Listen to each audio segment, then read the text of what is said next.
नमस्कार, आप देख रहे हैं काल चक्र। मैं आपके साथ पूजा राठौर शर्मा और हमारे साथ विद्यांचल से जुड़े हैं प्रश्न कुंडली विशेषज्ञ पंडित सुरेश पांडे जी। पंडित जी, आपका बहुत बहुत स्वागत है। जय मां विंध्यवासिनी। घर में लौंग है तो बेफिक्र हो जाएं और लौंग से करें 20 अचूक उपाय। बन जाएंगे बिगड़े काम और दूर हो जाएगी हर परेशानी। देखिए काल चक्र। जी हाँ, अमूमन लौंग हम सभी के घरों में होती है, लेकिन क्या आप जानते हैं कि मामूली सी दिखने वाली ये लौंग हमारे स्वाद के साथ साथ हमारी जिंदगी का जायका भी बढ़ा सकती है, हमारी मनोकामनाओं को पूरा कर सकती है और हमारी तमाम परेशानियों का हल बन सकती है। अगर नहीं तो आज का काल चक्र सिर्फ और सिर्फ आपके लिए ही है, क्योंकि आज काल चक्र में पंडित सुरेश पांडे जी आपको लौंग के 20 चमत्कारी उपाय बताने वाले हैं। अच्छा पंडित जी, क्योंकि बात हम आज लौंग के चमत्कारी उपायों की कर रहे हैं, देखा जाए तो सभी के घरों में लौंग मिल भी जाती है, नहीं है तो मार्केट से आसानी से मिल जाती है। तो क्या लौंग के चमत्कारी उपायों से पैसा, सुख, समृद्धि और ऐश्वर्य मिल सकता है? देखो, ऐसा है, यस्यास्ति वित्तम स नरो कुलीनः स पंडितः स च एव वक्ता। वैसे तो हर युग में अर्थ की प्रधानता रही है पूजा, लेकिन कलयुग में अर्थ की विशेष प्रधानता है। अर्थ माने धन, धन की विशेष प्रधानता है। इसीलिए गोस्वामी तुलसीदास जी ने उत्तर कांड में लिखा कि नहीं दरिद्र सम दुख जगमाई। दरिद्रता से बढ़ करके संसार में कोई दुख नहीं है। संत मिलन सम सुख कछु नहीं। और सज्जन मनुष्यों को मिलने से बड़ा कोई संसार का सुख नहीं है।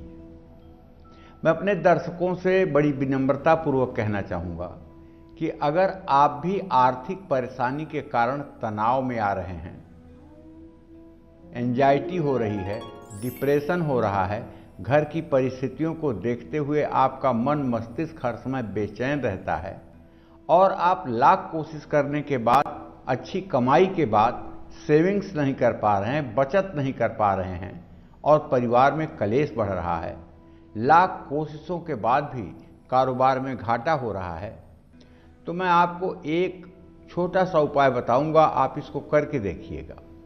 तांबे के छोटे से लुटिया में 90 लौंग गिन करके डालिएगा और कलश को लाल कपड़े में बांधकर लक्ष्मी जी की मूर्ति के सामने या श्री यंत्र के बगल में उसको रख दीजिएगा। और ये उपाय अगर आज आप कर लेंगे तो शायद ये सर्वोत्तम उपाय होगा। आपको अगर आगे बढ़ने का, विकास करने का कोई रास्ता नहीं दिख रहा है, आप निर्णय नहीं ले पा रहे हैं कि आप क्या करें जिससे आपका जीवन सुदृढ़ हो सके, तो आपको बताना चाहूँगा 2 नारियल, जल भरे 2 नारियल, एक चुनरी और थोड़ा सा कपूर और 21 लौंग की माला बना करके आप इसे ले जाइए किसी दुर्गा मंदिर में। दुर्गा मंदिर में माता के श्री चरणों में लौंग की माला अर्पित कर दीजिए। दोनों नारियल माता के यहाँ चढ़ा करके बारी बारी से तोड़ दीजिए। एक नारियल माता के नाम से, एक नारियल भैरव के नाम से तोड़ दीजिए। चुनरी माता को धारण करवा दीजिए और कपूर जला करके आरती कर लीजिए। पैसों की बचत और बरकत के लिए किसी भी महीने के पहले सोमवार को 11 गोमती चक्र, 11 कौड़ियाँ और 11 लौंग, ये आप नए पीले कपड़े में बांध करके घर के पूजा स्थान में रख सकते हैं। इसको ऐसा रखें कि इसको सब लोग देख न पाएँ। इसको ऐसा रखें कि इसको सब लोग देख न पाएँ। ये चीज़ें जब तक आपके घर में रहेंगी तब तक आपका पूजा में भी मन लगेगा और आपके घर की उन्नति भी होती रहेगी। गोमती चक्र महालक्ष्मी को बहुत प्रिय है, कौड़ियाँ भी महालक्ष्मी को बहुत प्रिय हैं और उसके साथ अगर लौंग मिल जाए तो सोने पे सुहागा का काम करेगा। इसको घर के पूजा स्थान में किसी भी सोमवार को स्थापित करना चाहिए। जय मां विंध्यवासिनी। और चलिए अब एक जरूरी जानकारी हमारे दर्शकों के लिए। 4 अप्रैल को कालचक्र को 12 साल पूरे हो रहे हैं। आप अपने वीडियोस के माध्यम से कालचक्र के इस सुनहरे और बेमिसाल सफर का हिस्सा बन सकते हैं। पंडित सुरेश पांडे जी और कालचक्र की पूरी टीम का मनोबल बढ़ा सकते हैं। आप हमें अपने वीडियोस हमारी ईमेल आईडी पर भेज सकते हैं। हमारी ईमेल आईडी नोट कीजिए, kalchakra@bagnetwork.in। आप अपने अनुभव हमसे साझा करेंगे तो ये दिन और भी खास हो जाएगा। पंडित जी, क्योंकि आज हम बात कर रहे हैं लौंग के चमत्कारी उपायों की, तो अगर पंडित जी किसी का काम बनते बनते बिगड़ रहा है, कोई बहुत ज़रूरी काम है, लंबे वक्त से रुका हुआ है, जिस वजह से उस शख्स को मानसिक परेशानियों का सामना करना पड़ रहा है, तो ऐसे में लौंग का कौन सा चमत्कारी उपाय इसका हल बन सकता है? देखो, लवंग कलिकोज्ज्वल बहुला नाग वल्ली फलम सजाति फल कोमलम सुधा मधुरिमाम एवं रुचिर पात्र स्थिते गृहाण मुख पंकजे स्थित मोम तांबूलकम। बनते बनते अगर काम बिगड़ जाते हैं या आपका कोई ज़रूरी काम कई दिनों से रुका पड़ा है या तो आपको किसी भी चतुर्थी तिथि पर, हर महीने में शुक्ल पक्ष और कृष्ण पक्ष में 2 चतुर्थी तिथियां आती हैं जिस दिन गणेश जी के पूजा का विधान है, तो आपको गणेश जी को लौंग और सुपारी से पूजा करनी चाहिए। जैसे सारी पूजा तो आप कर लीजिए, जैसे करते हैं वैसे कर लीजिए, लेकिन एक पान के पत्ते का बीड़ा बनाकर उसमें लौंग चुभो करके और सुपारी के साथ किसी पात्र में रख करके गणेश जी के सन्मुख उसे रखिए और उसके बाद में 2 बार जल से आचमनी भी कीजिए। काम के समय लौंग को अपने मुंह में रखिए। काम पूरा होने पर सुपारी को गणेश जी की तस्वीर या मूर्ति के सामने रख दीजिए। अगर आपको बात बात पर ज़्यादा गुस्सा आता है जिससे आपके काम बिगड़ जाते हैं, जानते हो क्रोध जो है ना मनुष्य के नाश का कारण है। क्रोध से बढ़ करके मनुष्य का कोई दुश्मन नहीं है। गीता में कहते हैं ध्यायते विषय पुंसः संघस्ते सुपजायते संघात संजायते कामः कामः क्रोधो भिजायते क्रोधात् भवत् सम्मोहम सम्मोहात् स्मृति विभ्रमः स्मृति भ्रंशात् बुद्धिनाशो बुद्धिनाशात् प्रणश्यति। ये गीता के 2 अध्याय का श्लोक है। तो कहने का मतलब जब मनुष्य को क्रोध होता है ना तो उसका सारा विवेक नष्ट हो जाता है और क्रोध करने वाला व्यक्ति अंत में अपना ही नुकसान करता है। इसलिए क्रोध आना एक बहुत बड़ा दुर्भाग्य का सूचक है। अगर क्रोध आता है तो आपको क्रोध पर नियंत्रण के लिए मोती की माला भी धारण करना चाहिए, चांदी के गिलास में पानी भी पीना चाहिए और मंगलवार रविवार को गाय के पूंछ का 7 बार झाड़ा भी लगवाना चाहिए। तनाव बढ़ने से अगर आपको नींद नहीं आती है, एंजाइटी है, तो नींद कैसे आएगी? नींद नहीं आएगी। तो बुधवार की रात 1 लौंग आप अपने पास रखकर सोएं। और मैं तो कहता हूं कि अगर आपको नींद नहीं आती है तो 2 लौंग लीजिए, 3 लौंग लीजिए, 2 नहीं 3 लौंग लीजिए और दाहिने हाथ के अंगूठे और तर्जनी के बीच में लौंग को दबा लीजिए और दाहिने पैर के अंगूठे पर लौंग को रखिए और पूरे शरीर का स्पर्श करते हुए उसको बाएं पैर के अंगूठे तक ले जाइए और उस लौंग को रख दीजिए। इसी तरह से दूसरी लौंग को उतारिए, इसी तरह से तीसरी लौंग को उतारिए और तीनों लौंग ले जा करके गैस जला करके चूल्हे पर रख दीजिए। तीनों लौंग जल जाएंगी। मैं पूरी गारंटी के साथ कहता हूँ उसी दिन से आपका शरीर हल्का हो जाएगा, आपकी एंजाइटी कम हो जाएगी, आपके चेहरे की रौनक बढ़ जाएगी, इसमें कोई संदेह नहीं है। ये उपाय आप करके देखिएगा और मुझे बताइएगा इतना सस्ता सा उपाय और कैसे आपका जीवन बदलेगा, इस विषय को आप जरा देखिएगा और तब मुझे बताइएगा कि हाँ ये उपाय आपके लिए कितना सार्थक है। और विंध्याचल से हमारे साथ पंडित सुरेश पांडे जी बने हुए हैं और लौंग से जुड़ी चर्चा को आगे बढ़ाते हैं और अब बात करते हैं उस उपाय की जिसे करने पर हम सभी की सेहत अच्छी हो जाएगी, संतान का सुख मिलेगा और संतान पढ़ाई में अव्वल आएगी। तो पंडित जी बताइए वो चमत्कारी उपाय। देखिए, मनुष्य के 4 पुरुषार्थ शास्त्रों में बताए गए हैं, धर्म, अर्थ, काम और मोक्ष। धर्म का मतलब तो आप समझ ही रहे हैं, धारयते इति धर्मः। अर्थ का मतलब भी आप समझ गए होंगे, धन दौलत।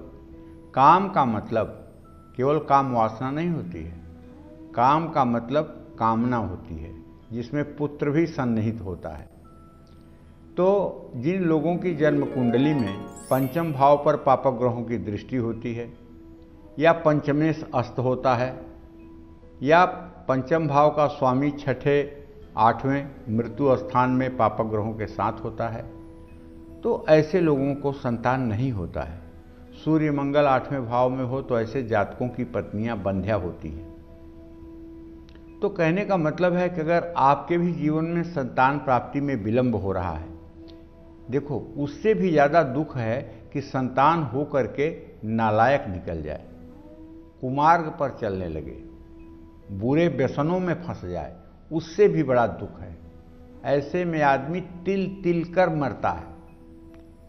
अगर आपके जीवन में भगवान न करें कि कभी ऐसा दुर्भाग्य उदय हो, लेकिन अगर आपका संतान, आपका बच्चा सही रास्ते पर नहीं है, जिससे आपको मानसिक पीड़ा होती है, वो कहना नहीं मानता है, अपने भविष्य के लिए चिंतित नहीं है, तो आपको चाहिए कि एक चांदी की ऐसी डिब्बी ले आइए जिसमें आप 50 लौंग गिन करके रख सकें और उसे अपने बेडरूम में जहां आप सोते हैं पूरब दिशा में ऐसे जगह पर रखें कि उसे कोई डिस्टर्ब ना करे। और पति पत्नी के रिश्तों में इससे मिठास आएगी, संतान का सुख भी मिलेगा। संतान अगर नहीं है तो छोटी सी भी दवा आपके लिए संतान के लिए कारक होगी। थोड़ा सा पूजा पाठ कर लेने से भी संतान सुख आपको मिल पाएगा। बच्चों को अगर पढ़ाई में दिक्कत आ रही है, बच्चे का स्वास्थ्य खराब रहता है, पढ़ाई नहीं कर पाता है, याद करता है, भूल जाता है, ये सब पढ़ने का उसका मन नहीं करता है, हर समय मोबाइल देखता है, पढ़ाई में उसकी कोई दिलचस्पी नहीं है, तो ऐसे में 5 लौंग की माला बनाइए। 21 लौंग की 5 माला बनाइए, लाल धागे में लौंग को बांध लीजिए और 21 लौंग की माला बनाइए जो कम से कम 16 अंगुर लंबी माला हो। और ऐसी माला सरस्वती की प्रतिमा पर आप चढ़ाइए और ओम ऐं ह्रीं सरस्वत्यै नमः इस मंत्र का कम से कम 108 बार नित्य जप करना शुरू करिए। इससे आपको पढ़ाई में चमत्कारिक लाभ मिलेगा। और अगर सेहत अच्छी नहीं रहती है तो किसी भी गुरुवार को पान के पत्ते में 31 लौंग डालकर पीपल के पेड़ के नीचे रखिए और पीपल की 7 परिक्रमा करिए। लेकिन अगर गंभीर बीमारी है, 4-6 महीने से बीमार हैं, तो हो सकता है कि ये उपाय इतना असरदार न हो, तो उसके लिए आप गंगा जल पानी में डाल करके स्नान करिए। अगर स्नान नहीं कर सकते हैं तो कम से कम गंगा जल पानी में डालकर उससे पूरा शरीर पोंछवाइए। और जो भस्म विभूति भगवान शिव को चढ़ाई जाती है, वही भस्म विभूति भगवान शिव का शिवलिंग का स्पर्श करवाकर अपने घर ले आइए और एक कटोरी में विभूति रख करके दोनों हाथों में अपने विभूति को लगा करके पूरे शरीर को उस भस्म से जो है पूरा शरीर स्पर्श करा दीजिए। और ये उपाय लगातार आप 40 दिनों तक करते रहिए। नहाने के बाद भस्म लगाइए और भस्म लगाने के बाद तेल वगैरह कोई चीज़ ना लगाइए। ये उपाय अगर आप 40 दिन करेंगे तो अगर किसी प्रकार के ऊपरी बाधा के कारण, भूत प्रेतादि के कारण, तंत्र मंत्र की क्रिया के कारण, नज़र टोने और हाय के कारण अगर आपकी बीमारी होगी तो निश्चित रूप से आपको राहत मिलेगी, इसमें कोई संदेह नहीं है। अगर आपको हर समय हल्का बुखार लगा रहता है, आपकी जीभ सूखती रहती है, आपको थूक कम बनता है, आपको खाने का स्वाद नहीं मिलता है, तब भी आपको चाहिए कि नहाने के बाद अपने पूरे शरीर पर आप भस्म विभूति लगा लें। भस्म तो पता भी नहीं चलेगा कि लगी है कि नहीं लगी है, लेकिन ये उपाय है बहुत कारगर। देवी भागवत में इसका वर्णन आता है। मैं अपने दर्शकों को इसलिए बताता हूँ कि मेरे दर्शक अगर इन उपायों को करके सुखी और संपन्न रहेंगे तो शायद मुझे भी शांति मिलेगी। पीपल की 7 परिक्रमा तो सभी के लिए आवश्यक है, इसमें कोई दो राय नहीं है। पीपल की 7 परिक्रमा करने से सब प्रकार की मनोकामनाएं पूरी होती हैं। जय मां विंध्यवासिनी। अच्छा पंडित जी, अगर उन लोगों की बात करें जिनकी मांगलिक दोष के कारण शादी में देरी हो रही है या शादी हो नहीं पा रही, या फिर शनि पीड़ा से जो लोग त्रस्त हैं, ऐसे लोगों को लौंग का कौन सा उपाय जरूर करना चाहिए, बताइए पंडित जी। मांगलिक दोष के कारण विवाह में विलंब आता है। लग्ने बैच पाताले जामित्रे चाष्टमे कुजौ भर्ता पत्नी विनाशाय पत्नी भर्ता विनाश के। लेकिन मांगलिक दोष का कुछ ज़्यादा ही हवा समाज में बना दिया गया है। मांगलिक दोष के बहुत परिहार हैं, जिससे मंगल दोष होते हुए भी मंगल दोष का परिहार कुंडली में हो जाता है। जैसे नीच राशि का मंगल अगर हो, जहाँ 4 लिखा हुआ है वहाँ मंगल हो तो मांगलिक दोष समाप्त हो जाता है। मंगल अस्त हो तो मांगलिक दोष समाप्त हो जाता है। मंगल के ऊपर बृहस्पति की दृष्टि हो तो मांगलिक दोष समाप्त हो जाता है। तो मांगलिक दोष के कारण अगर विवाह में रुकावट आ रही है, मानसिक तनाव बढ़ने से किसी काम में अगर आपका मन नहीं लग रहा है, बार बार घर में अनहोनी घटनाएं हो रही हैं, घर में लोगों की एकाएक मृत्यु हो रही है, तो मंगलवार या शनिवार को हनुमान मंदिर में 5 बत्ती वाला दिया जलाइए, पंचमुखी दीपक जलाइए।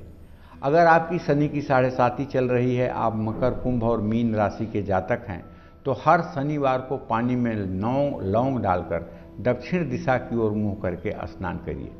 आपको अगर अनजाना डर सताता है, एंजाइटी है और घर में आपके नेगेटिविटी बहुत ज़्यादा है, घर में आपका मन उच्चाटित हो जाता है, घर में रहने का आपका मन नहीं कहता है, आप घर में आते ही उदास हो जाते हैं, तो पीले कपड़े में 2 लौंग और पीतल का 1 टुकड़ा और थोड़ा सा केसर की 1 डिब्बी बांध करके इसे हमेशा आपको अपने पास रखना चाहिए। इससे निश्चित रूप से आपके घर की नकारात्मक ऊर्जा दूर होगी। पास रखने का मतलब ये नहीं कि आप जेब में रखिए, घर में किसी स्थान में रखिए, वो भी आपका पास ही होगा, इसमें कोई दो राय नहीं है। जय मां विंध्यवासिनी। और चलिए पंडित जी से जानते हैं कि आखिर किन देवी देवताओं को कितनी संख्या में लौंग चढ़ानी चाहिए जिससे हमारी छोटी बड़ी हर परेशानी दूर हो जाए। तो बताइए पंडित जी। देखिए, कलयुग के साक्षात देवता हैं हनुमान जी, और हनुमान जी का जो लोग एकाग्र चित्त से स्मरण करते हैं और खास करके विपत्ति में जो लोग हनुमान जी का स्मरण करते हैं, हनुमान जी किसी न किसी रूप में आकर के उसकी मदद करते हैं। और जो लोग हनुमान चालीसा का 10 पाठ करते हैं और 10 पाठ करते जिन्हें 3 साल हो जाता है, उनका तो हर समय हनुमान जी हाथ पकड़े रहते हैं। तो भैया, अगर आप हनुमान जी की उपासना करते तो हैं लेकिन बहुत अच्छा नहीं कर पाते हैं, तो आपको चाहिए कि 108 लौंग गिन करके ले लीजिए और उसको लाल धागे में बांध करके उसकी एक सुंदर सी माला स्वयं अपने हाथ से बनाइए और ये हनुमान जी के मूर्ति पर आप इस माला को चढ़ा दीजिए। आपके जिंदगी का असाध्य से असाध्य परेशानी जो होगी, असाध्य से असाध्य जो कष्ट होगा, उसका भी निवारण हो जाएगा। ये उपाय मंगलवार या शनिवार को करिएगा। भगवान श्री हरि विष्णु को 10 लौंग पान के पत्ते पर रख करके उनके सामने अर्पण करना चाहिए, लेकिन भगवान गणेश को पान के पत्ते पर रख करके 8 लौंग अर्पित करना चाहिए। माँ दुर्गा को इसी क्रम में 6 लौंग अर्पित करनी चाहिए और माँ सरस्वती को 5 लौंग अर्पित करना चाहिए। भगवान शिव को सिर्फ 2 लौंग पान के पत्ते पर रख करके अर्पित करना चाहिए। इससे निसंदेह आपकी मनोकामना पूरी होगी। जिस भी मनोकामना के लिए आप ये उपाय करेंगे, वो मनोकामना आपकी जरूर पूरा होगी, इसमें कोई संदेह नहीं। पंडित जी, हम देखते हैं कि किसी किसी के घर में शनि और राहु केतु के बुरे प्रभाव की वजह से परिवार में छोटी छोटी बातों पर विवाद हो जाता है, झगड़े हो जाते हैं। तो ऐसे में लौंग का कौन सा उपाय सबसे कारगर साबित होता है? पहली बात तो ये जानो कि राहु और शनि का जब बुरा प्रभाव घर पर पड़ता है तो घर में होता क्या क्या है। पहला काम तो घर की दीवारों में सीलन आ जाता है। दूसरी बात, घर में जूते चप्पल इधर उधर बिखरे रहते हैं, बर्तन इधर उधर बिखरे रहते हैं, घर में एक अजब तरह की निगेटिविटी होती है, घर में इलेक्ट्रॉनिक गैजेट्स जो है एकाएक खराब हो जाते हैं, टीवी फूक जाती है, फ्रिज खराब हो जाती है, गैस एकाएक लीक करने लगती है, लाइटें बहुत ज़्यादा खराब होती हैं, घड़ियाँ बंद पड़ जाती हैं, घड़ी अपने आप दीवार से गिर जाती है। तो ये सब बहुत बुरा प्रभाव है राहु और शनि का। घर में छिपकलियाँ बहुत दिखाई देने लगती हैं। तो ऐसे में छोटी छोटी बात घर में बड़े विवाद का कारण बन जाती है। तो मैं आपको बताना चाहूँगा इसका उपाय। लौंग, राई, राजमा, उड़द की दाल का आपको कम से कम सेवन करना चाहिए, कम से कम इस्तेमाल करना चाहिए। ना तो आपको लौंग खाना चाहिए, ना तो आपको राई खाना चाहिए, ना तो आपको राजमा खाना चाहिए, ना आपको काली उड़द की दाल खाना चाहिए। इसका सेवन बिल्कुल कम से कम करें या ना करें।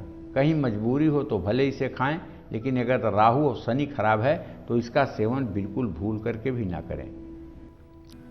चलिए, अब बारी है ईमेल कुंडली विजेता जानने की। तो आज की हमारी विजेता हैं यूपी के गोंडा की रहने वाली रेखा मिश्रा। इन्होंने हमें ईमेल करके अपने परिवार और सेहत से जुड़ी परेशानियों के बारे में जानना चाहा है। तो चलिए पंडित जी से जानते हैं इनकी समस्या का समाधान। पंडित जी, इनका नाम है रेखा मिश्रा, जन्म की तिथि है 16 जुलाई 1995, जन्म का समय है रात 10 बजे, जन्म का स्थान दिल्ली है। पंडित जी, इनका पहला सवाल है कि आए दिन ससुराल में इनकी लड़ाई झगड़े होते रहते हैं, इसके लिए कुछ उपाय बताएंगे। और दूसरा सवाल है कि इनकी सेहत भी काफी खराब रहती है, उसके लिए भी कुछ उपाय ये जानना चाहती हैं। देखो, ऐसा है रेखा, मैं ये कहना चाहता हूँ बेटा, तुम्हारी कुंभ राशि है और कुंभ राशि जरूर है, लेकिन चंद्रमा लग्न में बैठा हुआ है और कुंभ लग्न में आपका जन्म हुआ है। तो रोग भाव का स्वामी अगर लग्न में होगा तो निश्चित रूप से ऐसे लोगों को एंजाइटी की समस्या होगी, मनोरोग की समस्या होगी, एलर्जी की समस्या होगी, खून से जुड़ी समस्या होगी और स्वास्थ्य खराब रहेगा। इसके लिए मैं आपको उपाय बताना चाहूँगा। 5 किलो चावल, 3 मीटर सफ़ेद कपड़ा, 1 मोती की माला, 1 चांदी का सिक्का और 1 बजने वाला शंख, ये सोमवार के दिन आप अपने कुल पुरोहित को दान करिए। ये दान हर 6 महीने पर अगर आप करती रहेंगी और 5 बार दान करेंगी तो जिंदगी भर आपकी सेहत ठीक रहेगी। दूसरी बात ये कहना चाहता हूँ कि तुम्हारे कुटुंब भाव में शनि बैठा हुआ है, तुम्हारे द्वितीय भाव में शनि बैठा हुआ है, वो भी बकरी होकर के बैठा हुआ है। तो परिवार में काफ़ी कलह और तनाव की जो स्थिति है, इस स्थिति से बचने के लिए आपको चाहिए कि अपनी सास से, अपने परिवार के बड़े बुजुर्गों से कहिए कि वो पीपल के पेड़ के नीचे शनिवार को 7 सरसों के तेल के दिए जलाएं सूर्यास्त के समय, और पीपल का 7 परिक्रमा घर का मुखिया करें। ये उपाय अगर 7 शनिवार हो जाए तो घर से कलह तो समाप्त ही हो जाएगी, इसमें कोई दो राय नहीं है। जय मां विंध्यवासिनी। चलिए, अब बात करते हैं आज के ईमेल कुंडली विजेता की। तो आज की हमारी विजेता हैं महाराष्ट्र के पुणे में रहने वाली प्रीति कोटवाल। इन्होंने हमें ईमेल करके अपने करियर और शादी के बारे में जानना चाहा है। तो चलिए पंडित जी से जानते हैं इनकी समस्या का समाधान क्या होगा। पंडित जी, नाम है इनका प्रीति कोटवाल, जन्म की तिथि है 22 सितंबर 2000, जन्म का समय है सुबह 4:45 और जन्म का स्थान है महाराष्ट्र का पुणे। तो पंडित जी, पहला सवाल है इनका, इनकी शादी कब होगी, जीवन साथी कैसा होगा। दूसरा सवाल है, शेयर बाजार में इन्होंने ट्रेडिंग शुरू की है, तो उसमें सफलता कब तक मिल सकती है।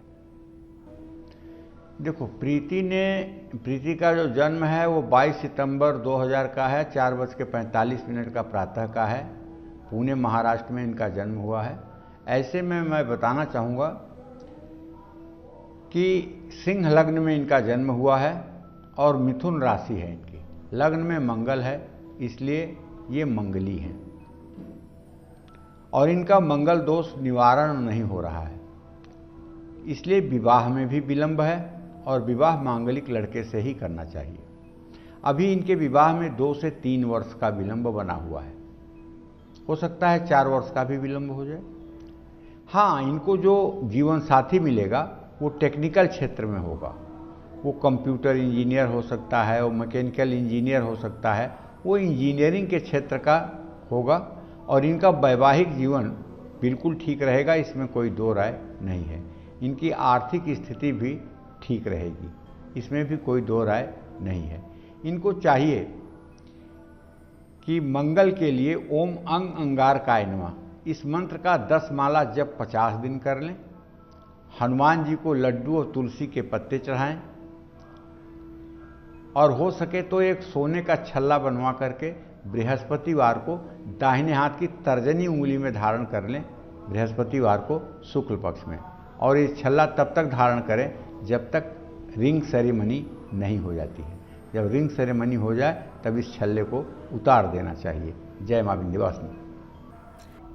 चलिए, विंध्याचल से लगातार हमारे साथ पंडित सुरेश पांडे जी बने हुए हैं और अब चलिए जल्दी से जान लेते हैं पंडित जी से, क्योंकि एक स्पेशल सेगमेंट की हम शुरुआत कर रहे हैं और बात करते हैं उन महाउपायों की जिन्हें करने से हमारी हर यात्रा शुभ, सुरक्षित और सफल होगी। बताइए पंडित जी। देखो, ऐसा है, अगर बिजनेस डील के लिए आप किसी यात्रा पर जा रहे हैं तो घर से निकलने के पहले चावल की छोटी सी ढेरी पर कलश में पानी भर कर रख दीजिए और चावल की ढेरी पर रखे कलश के साथ कुछ दक्षिणा भी रख दीजिए। भगवान से अपनी यात्रा को शुभ बनाने के लिए प्रार्थना करिए। यात्रा से वापस आकर दक्षिणा और चावल किसी वेदपाठी ब्राह्मण को दान कर दीजिए। कलश का जल शिवलिंग पर चढ़ा दीजिए। घर से निकलने से पहले चींटियों को हो सके तो आटा डाल दीजिए। यात्रा शुरू करने से पहले किसी मंदिर में नारियल चढ़ा दीजिए और गुप्त दान भी करिए। ये सारे उपाय निश्चित रूप से आपकी यात्रा को मंगलमय बनाएंगे, ऐसा मुझे विश्वास है। जय मां विंध्यवासिनी। चलिए, अब बात कर लेते हैं आज के ईमेल कुंडली विजेता की। तो आज के हमारे विजेता हैं कानपुर यूपी के रहने वाले यश कुमार।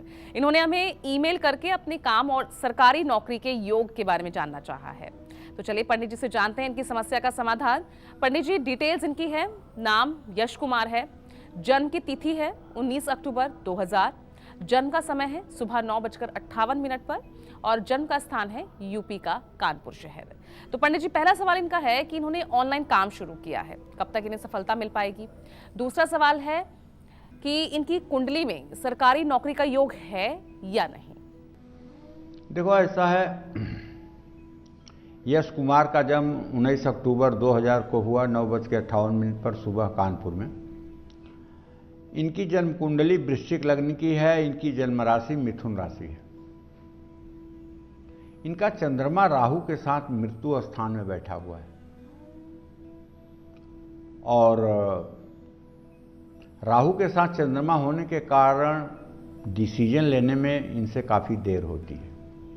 लग्न में शुक्र बैठा हुआ है, तेज तर्रार है, इसमें कोई दो राय नहीं है। प्रतिभाशाली हैं, इसमें भी कोई संदेह नहीं है। लेकिन शनि की जो दृष्टि पड़ रही है वो बार बार स्वास्थ्य में गिरावट और आलस्य दे देती है। मंगल इनके 10वें भाव में बैठा हुआ है। अगर ये सुरक्षा व्यवस्था की सेवा में सरकारी नौकरी के लिए प्रयास करेंगे तो इन्हें सफलता मिलेगी। मिलिट्री, सेना, पुलिस या प्रशासनिक सेवा से जुड़ा हुआ कोई नौकरी के लिए यदि आवेदन करेंगे तो इसमें इन्हें सफलता मिलेगी। लेकिन जो ऑनलाइन ये व्यवसाय कर रहे हैं उसमें मुझे नहीं लगता कि इनको कामयाबी मिलेगी। बस टाइम पास है, उसमें सफलता मिलने के संयोग बिल्कुल न के बराबर है, क्योंकि 10वें भाव का स्वामी सूर्य नीच का होकर के इनके व्यय भाव में बैठा हुआ है और व्यय भाव का स्वामी उच्च के नवमांश में है। नौकरी में आजीविका अच्छी हो सकती है, लेकिन व्यवसाय में आजीविका अच्छी होने का संकेत तो कम है। हाँ, इन्हें एक मोती 10 रत्ती का चांदी की अंगूठी में और एक पुखराज 6 रत्ती का सोने की अंगूठी में, क्रमशः कनिष्ठा और तर्जनी उंगली में सोमवार और बृहस्पतिवार को शुक्ल पक्ष में धारण करना चाहिए। इससे जरूर इनके जिंदगी में परिवर्तन आएगा। जय मां विंध्यवासिनी। चलिए पंडित जी, लौंग और यात्रा से जुड़ी इतनी खास जानकारी देने के लिए आपका बहुत बहुत धन्यवाद। कल फिर एक नए विषय और आपकी परेशानियों को दूर करने के लिए ढेर उपाय लेकर आएंगे हम पंडित सुरेश पांडे जी के साथ। तब तक के लिए कालचक्र की पूरी टीम को दीजिए इजाजत और देश दुनिया की खबरों के लिए देखते रहिए News 24। नमस्कार।